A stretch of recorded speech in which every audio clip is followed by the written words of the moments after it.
You're listening to Crushing Club Marketing, a podcast for progressive club leaders ready to increase their club's revenue. Time for change begins right now. Your brain is lazy. Don't be offended. It's just true. Using your brain requires energy, which is why you're exhausted after a hard day of thinking through complex problems. On top of that, you're working long hours, juggling a million things, and you know what? Your prospects are doing the same thing. Today's guest, Laura Leszczynski, says this is why your messaging as a club marketer has to be clear and easy for them to understand. In this episode, Laura helps us understand how the brain works and how you can influence people. Thanks for joining us in this episode. Laura Leszczynski has spent a big part of her career understanding how the brain works, and she's applied those learnings to her understanding of consumer behavior. She speaks publicly on this topic, and she is also the Vice President of Marketing and Brand Strategy at Strategic Club Solutions in Wisconsin. So I got to know Laura, a little while ago through her work with the PCMA, the Professional Club Marketers Association, and I'm excited to jump into this conversation with her today. Laura, thanks so much for being with us today.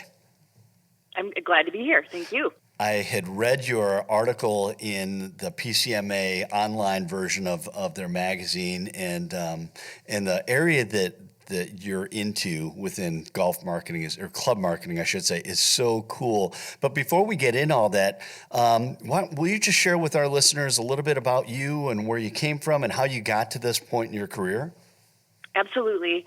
So I started in this career about 27 years ago, and this career being marketing and advertising. I had my own agency at the age of 23, did that for about 12 years, and then got out to raise some kids, and then jumped back in. And when I jumped back in, I started talking to some of my old colleagues, and namely there were a couple professors, and they had introduced this idea of research and science and data-based decisions and evidence to support some consumer behavior.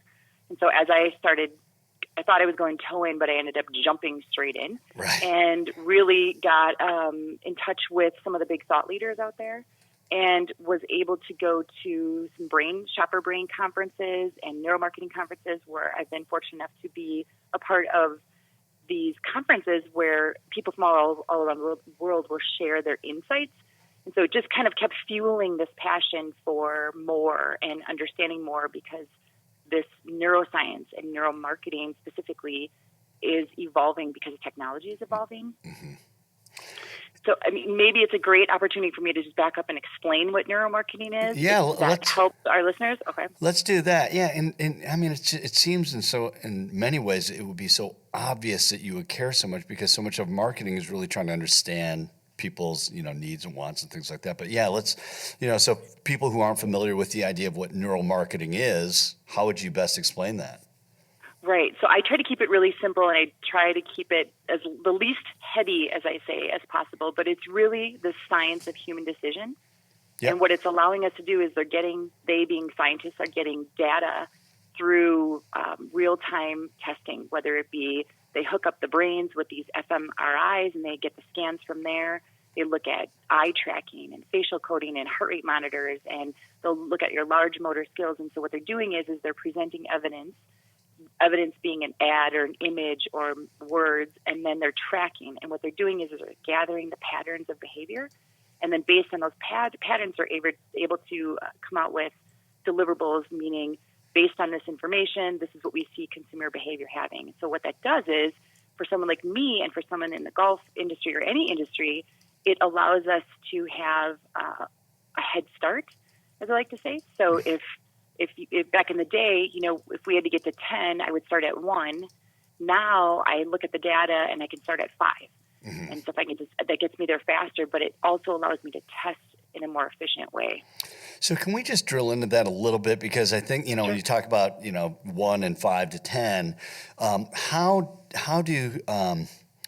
does digital capabilities today help make all that easier? Is that kind of what you're getting at when you're saying today, we know more sooner, or is there more to that I'm missing? Yeah, a little bit more. So I think that specifically what it's allowing, so from the digital standpoint of what you had mentioned, what I interpret in that comment is about analytics. Mm-hmm. So we're learning how people respond and engage. But in this particular instance, I'm saying, if you know what the goal is, so when I meet with my clients and we work with them, we say, here's our goal. Let's say it's to increase membership, and we're going to do it by targeting this area. Then we can say, okay, well, based on this demographic, based on what we know excites this group, maybe it's stay-at-home moms, based on whatever, we can go look at research to say, okay, we know that if we use this emotional trigger or these kinds of triggers of influence, we can target them either sooner or faster, or we can start doing our own measurements. So just because science says that doesn't mean that our audience is going to do that, but it allows us the opportunity to really test, but in a smart way, because you have a baseline. Right. So that idea of testing and measuring using that baseline. Correct. So to boil that down, if you're listening saying, gosh, this sounds really complicated, there's a lot to this. If we were to boil down why the neuromarketing side of club marketing is important, how would you answer that? Yeah, okay, so I've got a simple one. It's really understanding how our brains process. So in the simplest answer to that question, it's knowing that our brains, we have 3 brains. Okay. Just bear with me here. Yeah. So you've got 3 brains. You've got the neocortex, we've got a limbic, and we've got a reptilian. And one of those is one that actually decides. And it's one of those that's a subconscious mindset.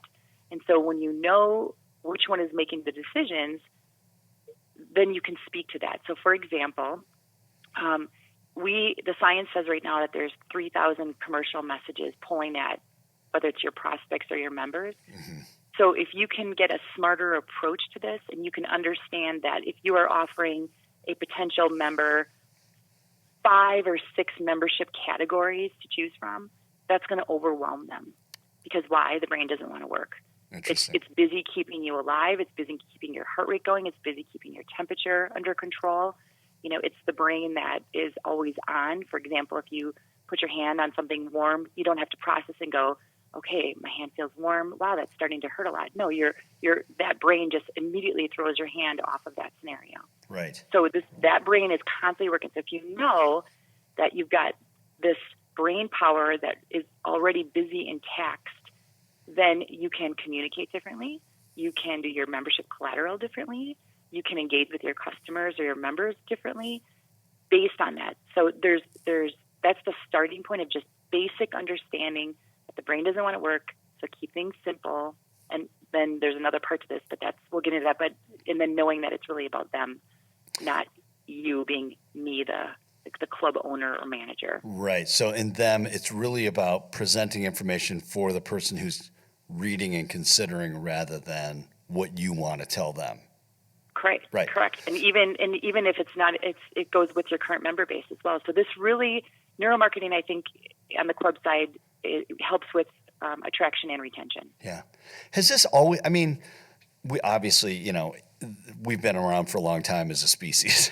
So the brain is kind of been how it has been, but it seems to me that, and as we look at digital marketing, that whole world, is that there's so much more emphasis today on the people, the messaging that, I want to say this in a different way, because what I was about to say, the messaging that connects with that target audience, but that's always been a staple. But it's that idea of really presenting information from that person's perspective, like what we're saying today. And you still see in very traditional mediums of like, oh, we need to tell you all about who we are and what we do.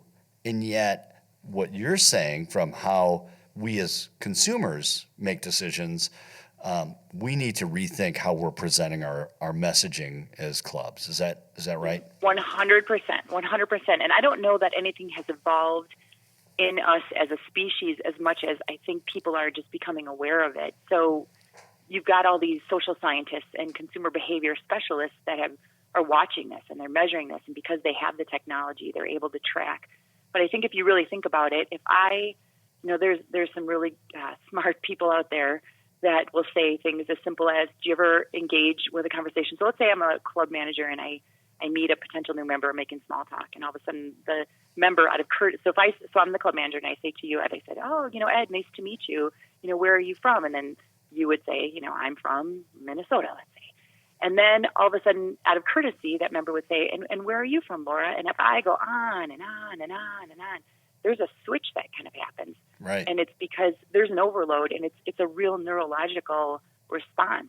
It's not that they're bored. They're just overwhelmed. They've got all these other things going on about dinner, picking up the kids. Right. What am I going to have to drink tonight? What's the special?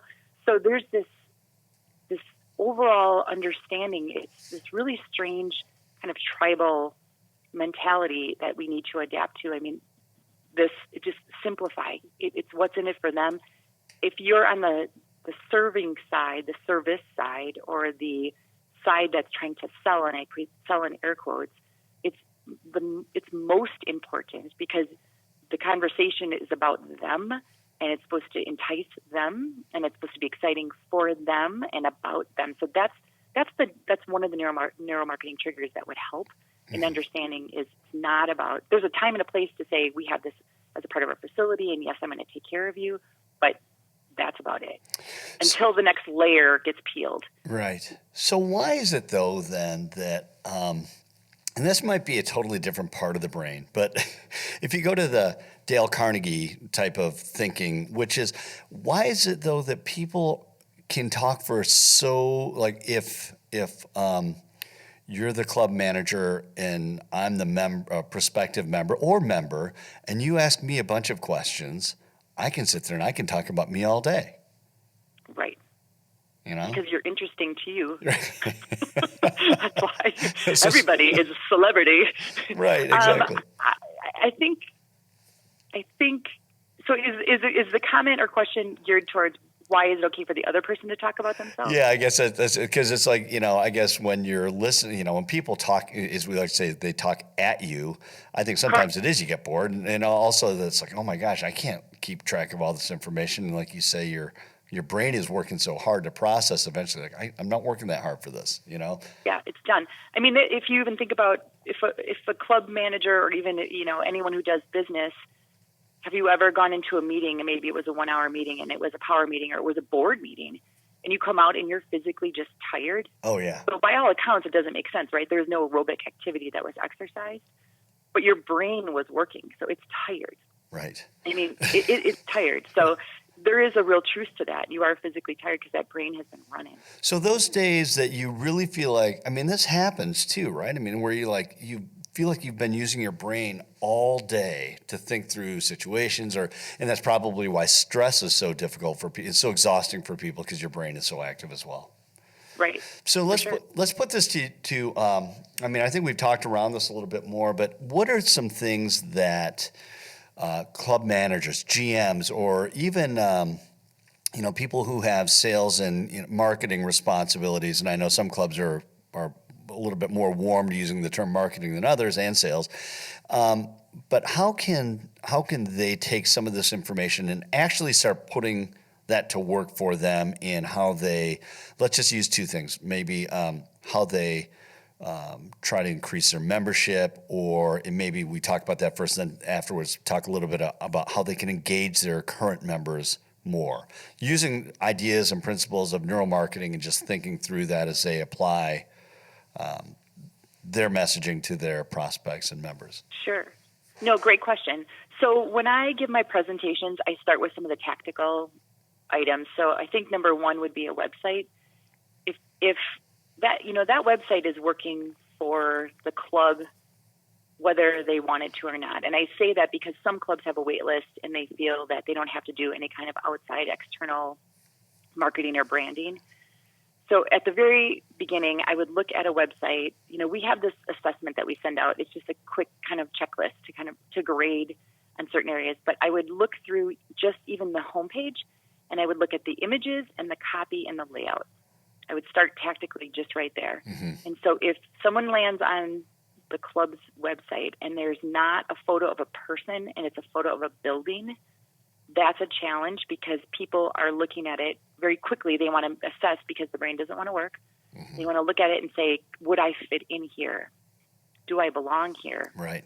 And so just the image. And if it's people having fun, I find it fascinating that I poke around these websites and I see they almost look very serious, these images. And I think there's this struggle with traditional versus serious. Right. But who wants to go pay money to have a serious experience? Mm-hmm. You know, they're at a club to be a part of something that's bigger than them, a part of a community, a part of camaraderie, whether it be networking or from social. So look at the imagery would be one. And two, look at the messaging. So if there's a really amazing strategist out there named Donald Miller, and he talks about how, you know, if you use big words, if you confuse, you lose. Mm-hmm. And so there's that sweet spot of sounding smart, but if you as the club are messaging in this long sentences with big words or whatever, the brain just goes, that's just too much. Mm-hmm. I'm done. And they shoot off. So they're going to scroll. So then that takes you to layout. So those three components, I think, just tactically from a website, I would really challenge clubs to start there. And then I think there's other ways. Is just how are you promoting events? You know, are you talking to the right people? So are your events all about the what? Is everything, you know, time, date? I use the example in one of the presentations. There was a club that it was Etiquette 101. And it basically was talking about for kids, I think it was under 14. And it was a missed opportunity. So instead of saying, you know, Etiquette 101, Thursday, 5 o'clock to 6 o'clock, snack served. It could have said all of that, plus, you know, give your child a head start on a good business conversation now, or give your child, don't let your child embarrass themselves in or you. Yeah, right, completely, right. So those kinds of triggers, that's that subconscious reptilian brain that's looking at, you know, of course, you know, the one part of the brain that thinks, it goes, okay, can I get the person there? Is my child available? Is he playing baseball? Okay, that's not the part that decides. So that reptilian brain's going, oh, you know what? I don't want little Jimmy to embarrass us as a family, our name, or be in a situation where he's grabbing the wrong fork or right. Doesn't extend a hand and look someone in the eye. So in messaging with events, pay attention to that. Those are some easy ones. Yeah. And yeah. I was just going to, no, that's good. I wanted to dive into it a little bit more. You mentioned Donald Miller, and I may have mentioned this in one of our other episodes, but he's written a book called Building a Story Brand. Also has a podcast that I know you listen to as well. And it's fabulous. I mean, it does dive into that, like really connecting with what it is that you do, or in this case, maybe the event, that what it does, and don't use fancy words. Just say what it is, you know, and maybe it is like, make sure your kids don't make a fool of you or what. I mean, you know, most clubs are going to have something like that, but you know, it is basically that, you know, in some cases that direct. As it relates to the website though, one of the things that you see, that I'm sure you see in your work, and when you look at most private club websites, they are about buildings. And I just want to explore this from the neuromarketing side and why you've said this, but I just want to make sure, I guess we're providing enough context for why this is the case. People think, it seems to me that people want to make sure that they present their club in a way because the building in itself seems they can communicate prestige, exclusivity. They communicate, you know, they feel that they're building, the surroundings communicate a certain something about the club that will be meaningful to the person visiting the site. And it's that idea of like saying, as a club, we want you to know that this is who we are. And yet when you're as a prospective member, and we do this, and I would say, you know, step out of your role as a marketer or as a club manager and say, how do you buy things? You're looking at that and saying, do I see myself there? And what if I'm right? Do I fit in? Is what you're saying as well. And if I'm understanding you correctly, if I see a building you might, as a club manager or GM or owner or whatever board, might go, oh, that's beautiful. That's our club. That's what we want people to know about us. Mm-hmm. And it's not really in neuromarketing. It's not about that. It's about, are you able to connect with that visitor to have them look at that and go, I see myself there. Right. Because it's a easier human, on your brain. Right. Well, it's a human interaction. We're not interacting with the building. And one could argue that you're in the confines of that space. So the experience about being a part of a club is the human connection part of it. That's why they're often referred to as their home away, their second home. Right. And that's why we learn our members' names, because we want to connect with them. So I think that what I've learned is that people want to play safe. So they say, well, I don't want to take pictures of members because either they want to be anonymous, or they may leave, or they may be, I hate to say bad member, but they don't want to be one that represents the club. So then my answer to that is, well, then you hire talent. Right. And everyone wants to be a celebrity. I mean, you could have someone just come and golf if you want, if you're a golf club, and that could be their remuneration. There are ways around that, but what you don't want to do, which would be brand sabotage, is if you're a club that caters to a 55-year-old and maybe a little bit more of a mature pocketbook or life experience, and then go out and get 25-year-old millennials in the photos, because that's a visual disconnect. Yeah. So, you want the photo to match the aspirational identity of who's there. But I think it's a huge opportunity that is missed. And there is so much research to support that, just even, vivid imagery, it leaves an amazing lasting impression. And that's that whole kind of sticky factor that sometimes people use. And then if you use images that smile, I mean, the science is there. We have one extra muscle in our face that fires up when there's a genuine, authentic smile. And they've done test after test and research after research. And, everyone can point out a real smile versus a fake smile. Right. So, if you have these images that are all of a sudden, forced with a fake smile, it's not going to look authentic at all. And is that, some ways why, we talk about getting models or whatever, why stock images just don't work, because everyone looks at it and says, that's fake. Right. Yeah. For sure. You can smell it a mile away. Right, sure. Which triggers another thing I'm sure in our brains. It's just like, have you read the book Blink by Malcolm Gladwell? I have. Isn't that a fabulous book? They're all great. Yeah. All of those things. I get very geeked out about all that. Yeah. So if you haven't read that, if you're listening, you haven't read that book, it's another Malcolm Gladwell's written so many great, cool, thought-provoking books. But Blink is basically that, and how we react to people and things and situations, and it's really cool. Yeah, and then to piggyback off of the Donald Miller thing that you referenced earlier, he speaks in terms of calories. He'll say, your brain is trying to save up its calories. And my world, I use this because I push it a little bit, and I say the brain wants to be lazy, right, because it's so busy. So if you follow some of his science or whatever, he is amazing at really kind of getting everyone to understand. And I think he does a really good job in really nailing down if a club is looking for its unique selling proposition or what's different, and going through that story brand process. So we've done that. I've actually done many of the courses and have applied what I've learned to clients. Yeah, it's terrific. I want to come back to the lazy brain thing, because I just share a story with you. But before we do that, I do want to just double back to the website conversation again, because and I've done some speaking engagements as well with groups, and we have the website conversation, right? And what kind of amazes me in some ways, everyone gets it when you're sitting there. It's like, oh my gosh, it makes so much sense. Yeah, and yet I feel like sometimes it's very difficult for clubs to implement the change, to actually put images of their members in these sort of lifestyle moments. And if you, so in my, what I would imagine is that for a lot of clubs, they go, I don't know what to do or how to do it or what would be appropriate or what would not be appropriate.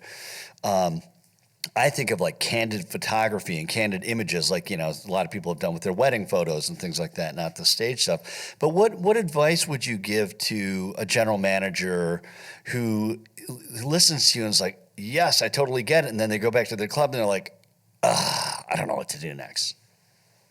Yeah. So my advice would be to just shoot. Everyone's got a photo capable tool, meaning their phone, with them at all times.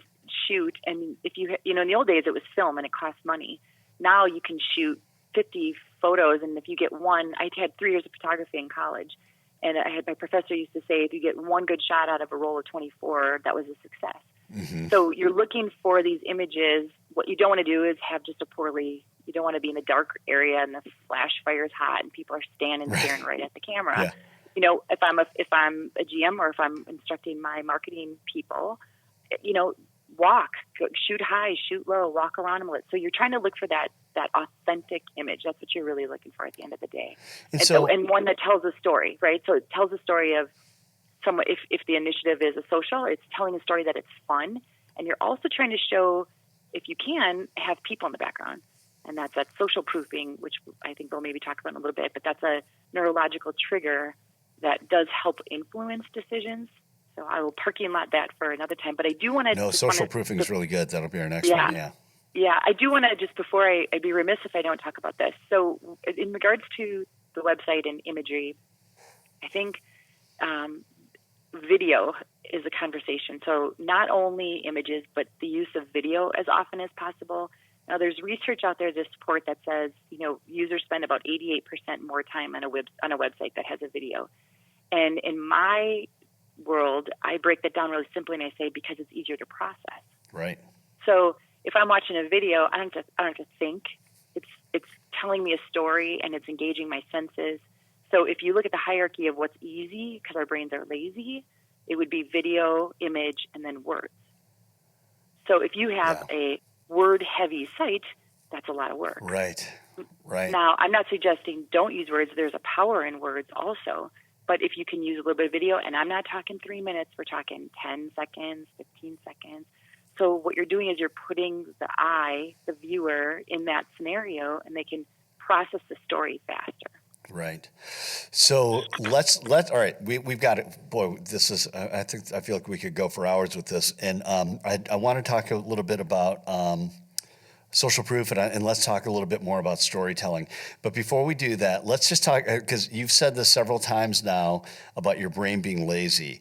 And what's really interesting, so Laura and I, for you listening, had a pre-production call earlier in the week, and you had mentioned, some of this, the brain being lazy. So after we talked, Laura, I've been thinking about how true, all these moments, through the days, I'm like, my gosh, it really is. It's like, I don't want to have to think about that. I don't want to have to think about it. I mean, there's sometimes, especially running a small business, as you know, it's like people ask you things, you're like, I don't want to have to think about that. But if you stop and you think about, and if you run that idea through the rest of this conversation, everything we've talked about, for people who are listening, you realize how freaking true that really is, right? Right. Oh my gosh. So let's think about when you were a kid and all of a sudden a teacher gives you this big book.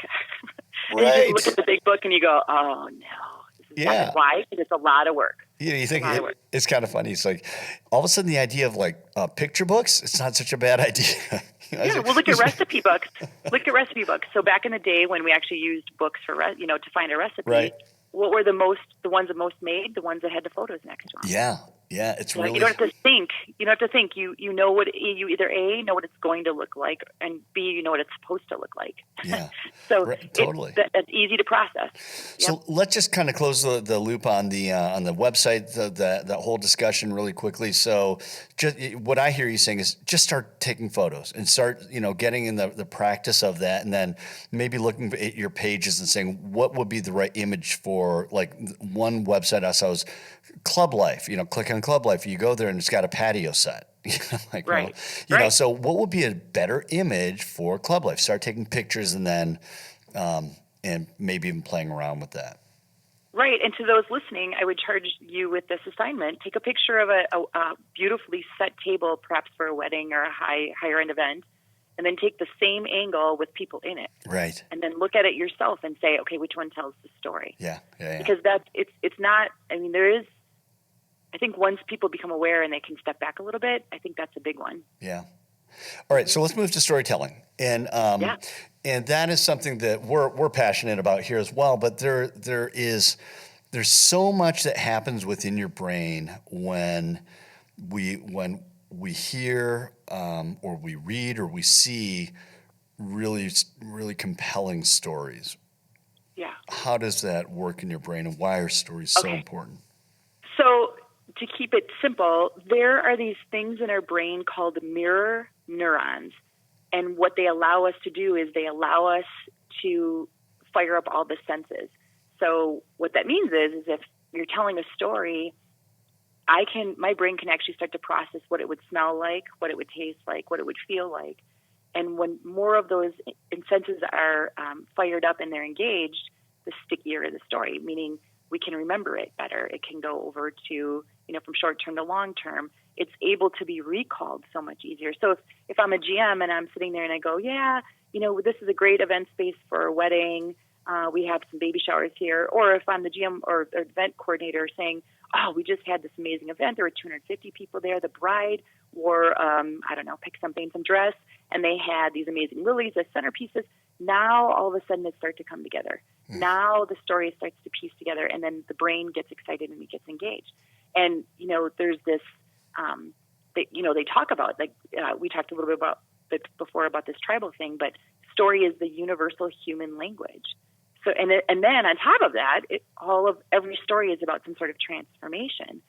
So in the club world, that's phenomenal because it's kind of it is a part of our survival instinct. So if the single biggest motivator driving all of our decisions is the human desire to transform, then story is the perfect complement to take one down that path or take someone into the journey of the club and what that would feel like and what that would smell like and what it would be like. So it's super powerful, super powerful. What would be a really powerful story if you just make it up? We call it producer vision here, but if you could just make up a story that a club could share that would be really compelling to either a prospect or to their existing membership. Well, I think it depends on the club. But I can give you an example. One of the clubs I'm working on right now, they host an annual event, Vince Lombardi Classic, and it's a big one. Past Green Bay Packers come, and there's local community celebs, and it's an event that is tied to one particular weekend. It's been going on for, I don't know if it's been 30 years or something like that. So if someone wants to be a part of this club, you can lay that card. And you can now, all of a sudden, people put a framework around it because now what they're doing is they're making it easy for the brain to process. So they think, well, if the Lombardi Association thinks highly enough about this place, then I must be a part of something that's really great. Mm-hmm. So you're shortcutting the decision-making process. I mean, you can find any kind of story, and if you're, it's not necessarily celebridom, but it's easy because we think as celebrities they have more choices, but the shortcutting option. So if there's anything famous or if there's anything annual event that speaks to volume, every year we sell out, we have 500 people or 1,000 people or whatever, because our brain is going, well, 1,000 people can't be wrong. 500 people can't be wrong. They must know something I don't know. Thank you for helping me shortcut the decision-making process. Right. It's that's what it's doing. Yeah. I'm sorry. Yeah, but it's interesting. Just thinking about brain lazy stories, the person you're trying to reach is so many times with celebrities, when we go because we want to see a celebrity, it's because it means something to us because we remember that game that Brett Favre, I was there that day, or I was crushed when he threw that interception. It's like, I got to go because he is a part of my life. Right. It's like that because you have this story in your head of something that connects with those people as well. Right. Laura, I wanted to just also, in the spirit of storytelling and connecting with people, one of the things that I'd read a while ago, and I want to get your take on this, is also that a poorly told story, or story told poorly, or one that attempts to but becomes that is clearly a commercial, is, and we see those where it's like, whether it's product placement or mentioning of certain products, while they're trying to tell a story, that those are one thing I read is like there's about as effective as having never seen those stories. Like you just don't remember them. Right. But you know why?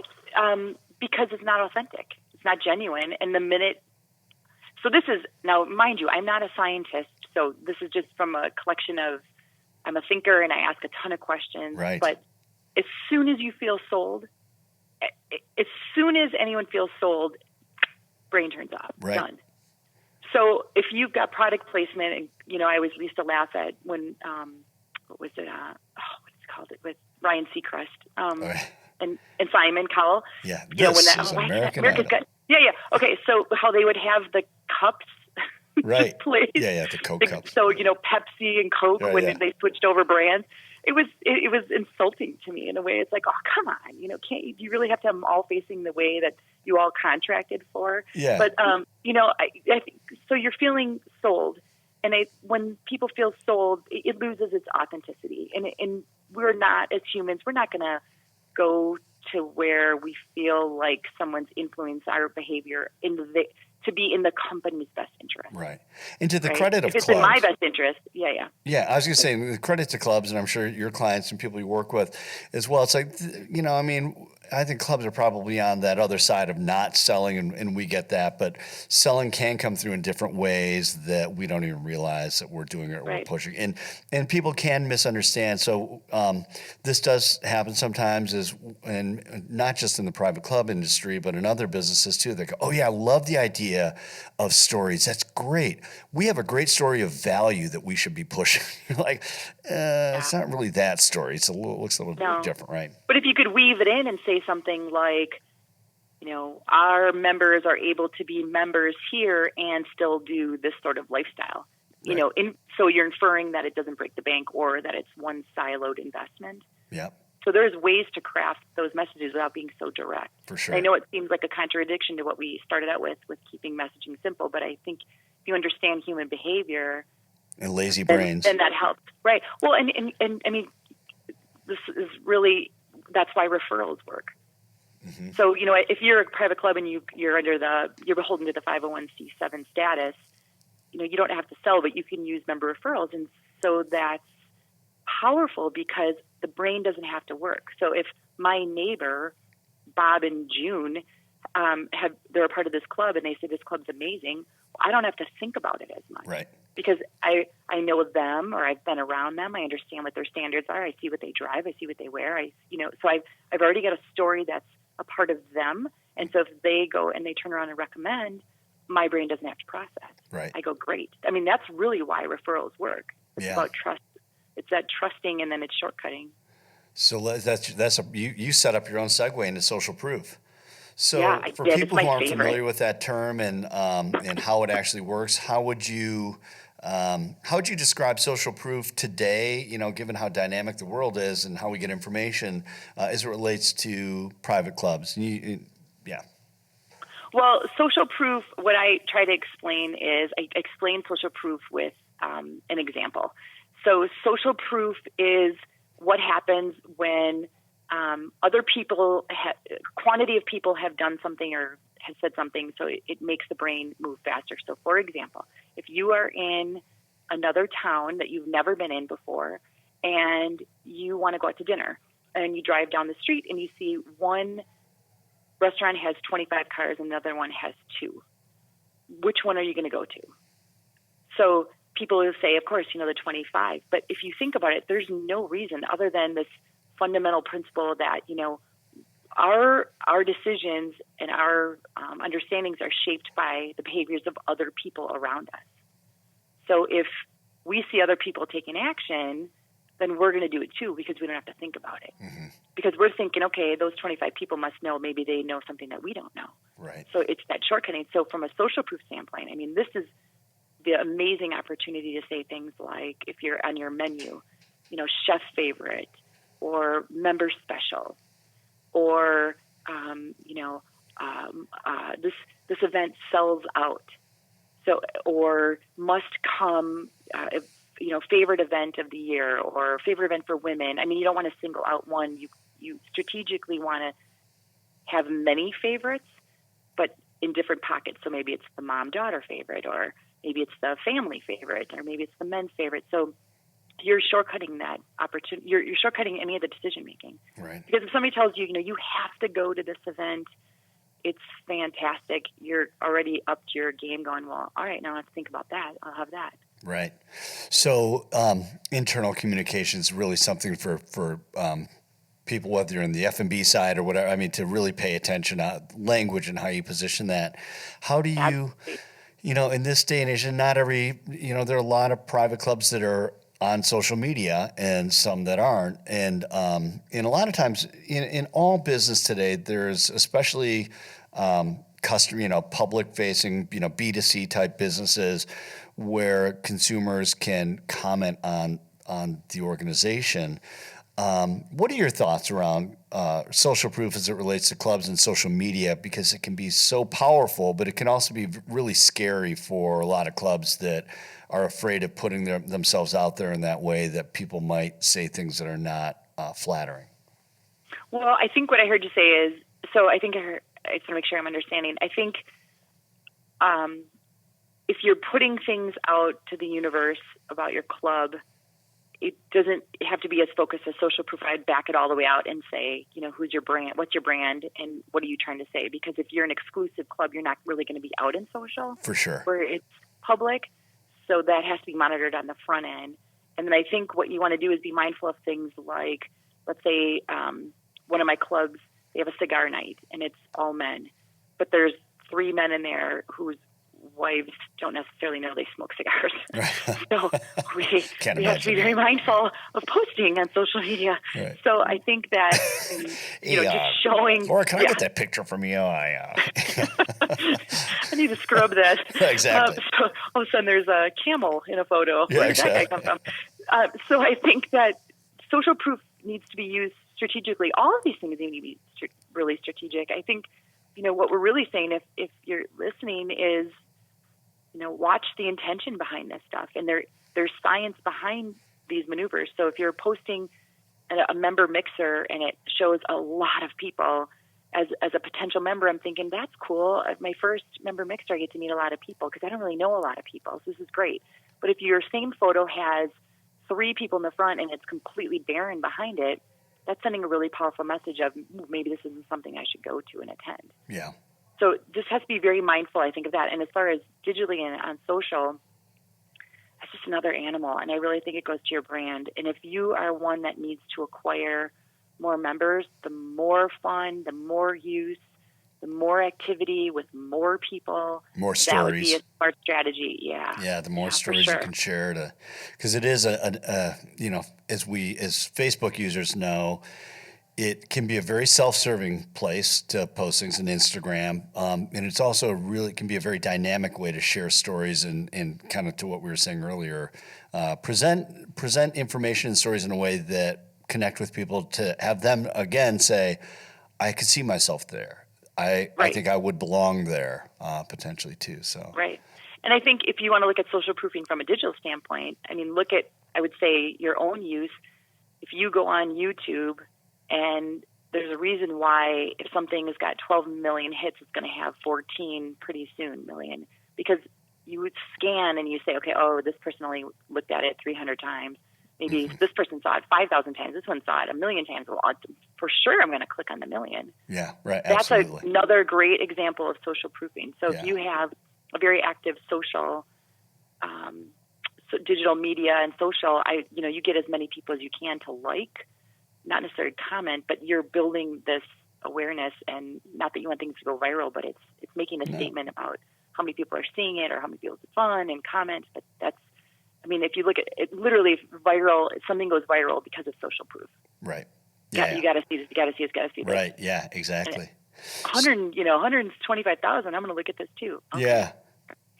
So we're at such an interesting crossroads right now with, so much of what we're talking about with the brain and how we process information and things like that. This is like stuff that's hardwired into us as a species.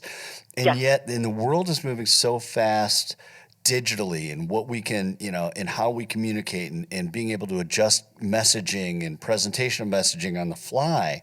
Where do you, in closing, I mean, what are your thoughts as far as where is this going to go? What excites you the most as it relates to your work and neuromarketing and where you think the opportunities may lie for your clients? Yeah, no, great question. I think one of the takeaways on that lasting comments is this. What I'm baffled by is I was pushing back on this for a while. I feel like we've evolved as a species, and you referenced it earlier that you think the human condition has evolved from caveman. But what I'm learning is that it's not. It's rooted back in this primitive desire to be safe and healthy and happy and strong. Mm-hmm. So knowing that, and that as club people, I mean, you fit right into that. So I was at a conference in November, and I had the privilege of hearing this neuroscientist speak, Dr. Raj. And he went on and he was talking about how anxiety is at the highest it's ever been in our human civilization. And he explained what anxiety meant. And his definition in this context was the fear of the unknown. And if I would have known we were going to talk about this, I would have pulled these slides. But he basically talked about this level of content that has come at people. He used a measurement of 2006, and I'm going to butcher the details, and I could always follow up with what they are. But it was like you could stack books to the sun, and that was it. That's how much content was generated in 2006. And early before that, it was baseline small. But by 2014 or 15, it's already to Pluto and back. Wow. And so what he said is that people are bombarded with so much noise that we're going to end up, survival is going to end up being back to this tribal mentality. And so for clubs, this is phenomenal because each club is a tribe. Right. And then you have tribes within the tribe. So if you're a bigger club, you've got clubs within a club. So this idea that this club is going to be this safe place is a pretty remarkable opportunity for people who are in the club world. Now, I don't think it needs to be messaged as so, but I think if you understand that you can really leverage those opportunities. And that means making people feel more comfortable. It means whatever it might mean, more first names or really getting to know more or asking more questions to make this tribe more tight. Yeah. But this neuromarketing part of this neuroscience, I mean, I get really excited about it. I think that the technology is going to keep presenting itself. I mean, I think I'll make a bold comment, and I will say in 10 years, this will be a term that everyone will know about because the big companies are using neuromarketing and they're using neuroscience data to do their campaigns. I mean, I just watched the Budweiser commercial. Which one? Have you seen that with Dwayne Wade? Yes. Oh, it's phenomenal. So if you can put the link to that, whenever this I'll link airs, that in the blog. Yeah, for sure. I literally watched it and sent it to about 7 people in my circle of thinkers. And I said, here is you talk about story. So what they did is, they bury the logo subconscious. They prime the viewer with this Budweiser logo that's subtle in the back. And then they hook you with emotion. They go through all these triggers, the authority and how great it, this is not the, this Bud's for You campaign. Right. Yeah. I mean, this is a real, they're trying to peel through all this noise so that people like you and I are talking about it. Exactly. They go to the human condition. They talk about, when he brought his mom in there. Oh my gosh. Yeah. If you haven't seen the commercial, it's sensational. You can check it out. Search it on YouTube as well. But Budweiser, I think, has done such a good job with that over the last several years too. But I'll have a link for that as well. And they're using the neuroscience behind it. They get it. Yeah. So I think more companies will be doing that, not just the ones that can afford it. Yeah, for sure. Well, Laura, thank you so much for being with us and for sharing all your expertise and wisdom today. It's my pleasure. I love it. I get very geeked out about it, so I like talking about it. Yeah. Sorry if I talk fast. It's just what happens. I'm Italian, and I just keep running. Wait, this for another conversation around Leszczynski and Italian, but married name, get that. So that would be the ring. Right. Yeah, I got that with the ring. Bada boom. Well, hey, thanks again, and look forward to hopefully speaking with you again down the road. Thanks, Ed. Appreciate it. All right. And thank you for listening. There's a lot of good information there. If you're interested in learning more about Laura's work, you can follow her on LinkedIn and also check in with the folks at Strategic Club Solutions. In our next episode, we're going to get into conversational marketing. This is when you can engage with visitors on your site through chat. You might be thinking it's not for you, but don't rush to assumptions. Evan Dean from HubSpot will be with us to help us learn more. Until then, keep crushing your club marketing.